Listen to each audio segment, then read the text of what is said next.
Hi everyone, this is Pretty Grumpy Bear. Today I wanted to discuss about a Five Nights at Freddy's 2 theory by the famous YouTube channel Game Theory. Now before I go into detail discussing it, I just wanted to say that I'm not trying to criticize game theory. This is just a discussion to stimulate thinking, help us get closer to the truth. Mappa always says it's just a theory, a game theory, which means he doesn't think that what he said is going to be 100% truth. It's not a fact, but a theory, and I'm here to discuss why his theory is closer to being wrong than being true, and my reasoning can also be wrong, so don't get upset if you're a Mappa's fan. Leave a comment below and let's discuss things with everyone. If you haven't watched the game theory video, you can go check that out first. I'll do a quick sum up here. Mappa discussed quite a few things in this video, and I just wanted to mainly talk about his phone guy is the killer theory. He listed a few reasons in his video, but before that, he described the phone guy a little bit first. He says the phone guy refers to the managerial level as they, suggests he's not a very high-ranking employee. He also refers to lower-level employees as the employees, which shows that he's not in the lower level as well. He probably is in the middle. Mappa thinks he's the head guard. Then he goes into a really weird conclusion that the phone guy being not a regular member of the staff, not a normal employee. But since when a head guard is not a normal employee? There's nothing wrong to be in the middle management. I think by saying he's not normal, viewers may be led to believe that there is something wrong with this guy, but in actuality, there isn't. He's just as normal as anybody else in the game. This could cause some prejudice. So let's put the bias aside and see why Mappa thinks the phone guy is the killer. Mappa thinks the purple guy, aka the killer, in one of the Easter egg minigame, has a yellow badge. That means he's a guard, and the phone guy is the head guard, so he fits the description. My thinking is, firstly, that yellow thing is just a bunch of yellow sprites. While many people speculate it to be a badge, it could totally turn out to be something else.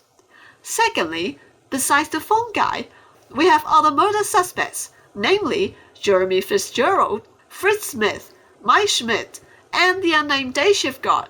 They have one thing in common, which is they are all bloody guards. So this reason doesn't make the phone guy any more likely to be the killer than other suspects.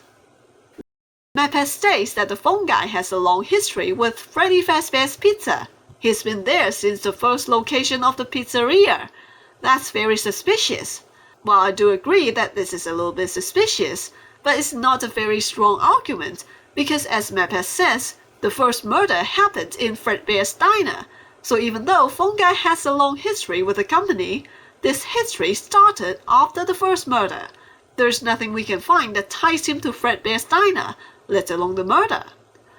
Mappa says the phone guy likes Foxy and hates the marionette, and the killer would hate the marionette because the first kid he killed possessed it.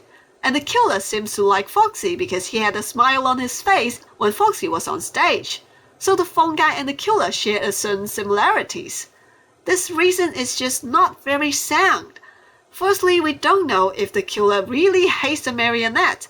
It's just a logical possibility, because his victim haunts it, so it's hostile to him. That's why he dislikes it. While this makes sense, we have no proof of that. Same goes with Foxy. He was smiling, but was it because he likes Foxy? Or because he just killed 5 kids? That's his evil laugh. He's also smiling when he chases Freddy down. Does it mean that he likes Freddy too?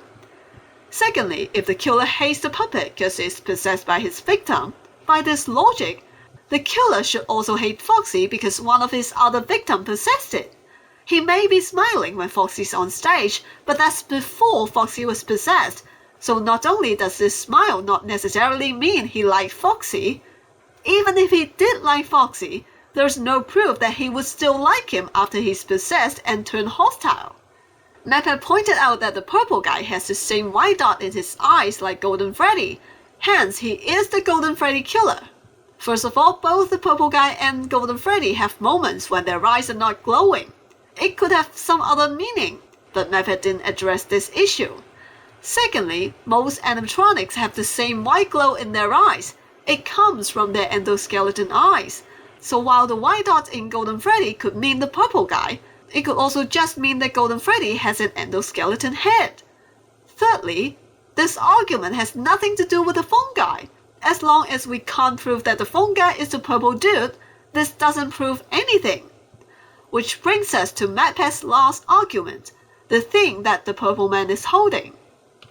MatPat thinks that the purple man is the phone guy because he's holding a phone, and he showed us a picture of how similar the sprite is to a phone.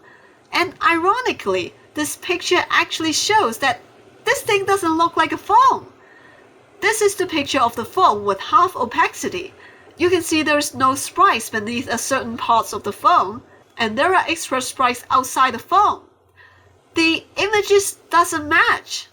Now, I don't know a lot of things about pixelated art, but if you ask me to draw a phone in that style, I would draw it like this, a more symmetrical shape, instead of this, an asymmetrical shape with one side bigger. Besides suggesting phone guy is the killer, MatPat also said Five Nights at Freddy's is a story about vengeance, the Marionette's vengeance.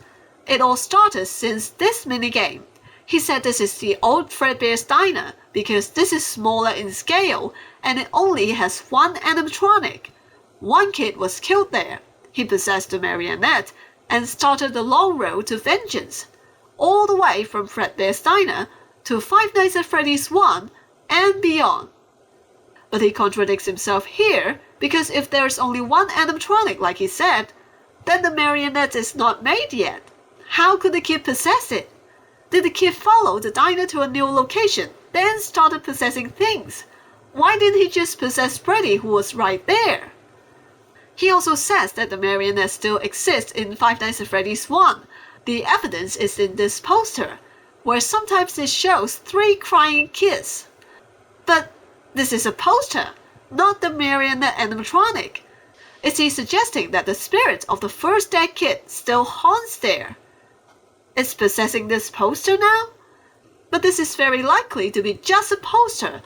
Like other Easter egg posters, the purpose is to tell us that something bad had happened in the diner. It doesn't mean itself is possessed. Even though the crying kids' faces look like the first dead kid, there are 3 of them, not 1. So maybe it's not even referring to the same incident. This poster really doesn't seem like it means the marionette still haunts there. For all we know, the marionette is gone. We can't see the animatronic anymore. It's no longer in the diner. Because he suggests that Five Nights at Freddy's is a story of the marionette's vengeance, he contradicts himself again. If the phone guy is really the killer, then there will be no Five Nights at Freddy's 1, because the phone guy died before it. The puppet got his vengeance. Why kill more? So he's basically suggesting 2 mutually exclusive things in his video. It's either the phone guy is the killer, or it's the marionette's revenge story, but not both. This is all the counter-arguments I have against MatPat's theory, but that doesn't mean that phone guy is definitely not the killer, or the marionette is not out for vengeance. It just means that we need more proofs and ideas to help us get closer to the truth, and that's where you guys come in. Leave a comment below, tell me what you think about MatPat's theories or my theories, or tweet me. My Twitter handle is @PGBGame. Be sure to subscribe so you don't miss any Five Nights at Freddy's theory videos, and I'll see you all next time. Goodbye!